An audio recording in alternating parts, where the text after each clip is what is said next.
I've been making sea salt for about 16 years now. We started out as a hobby. In the last 3 years, we started trying to figure out how to make this into a commercial business. My name is Judelson, and I am a salt maker.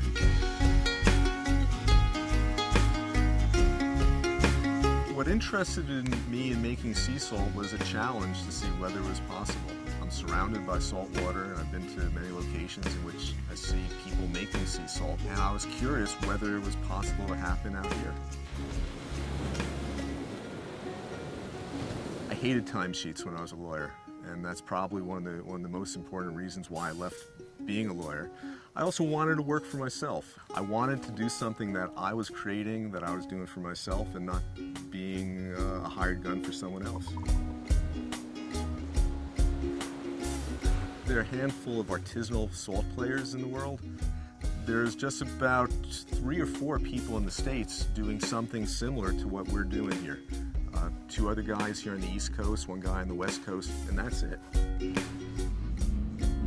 When we started making our sea salt, it was very important to us that we do it in an aesthetically pleasing way. We were dealing with a natural resource, the ocean, and we wanted to make our product natural and authentic from beginning to end.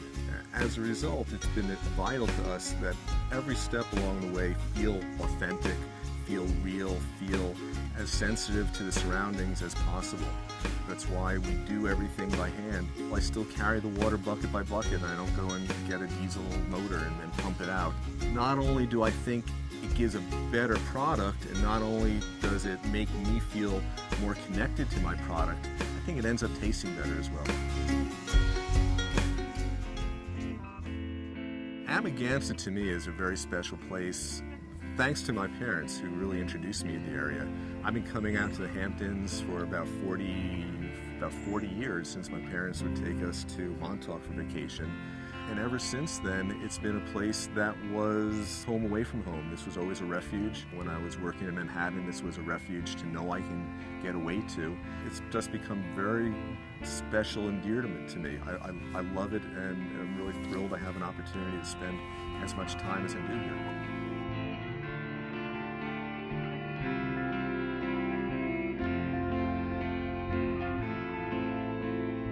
I think it's so wonderful when I meet people who taste it and say, wow, that really brings me back. Not only does it taste good, but it brings me back to the days in which I was surfing. I was playing with my dad in the ocean.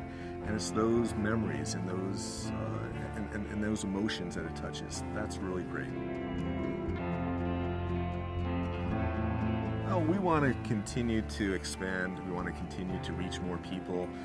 We're doing a wonderful job reaching people here in the East End of Long Island and going into Manhattan. We're selling through the internet across the country. We want more people to understand what sea salt can taste like and how it can make food better. We want to share what we've discovered. Every day is a little bit different in that the ocean always changes, and I don't know what this salt will be like. Every day is brand new, and it's not boring, and I get to spend exciting, interesting days with people I love.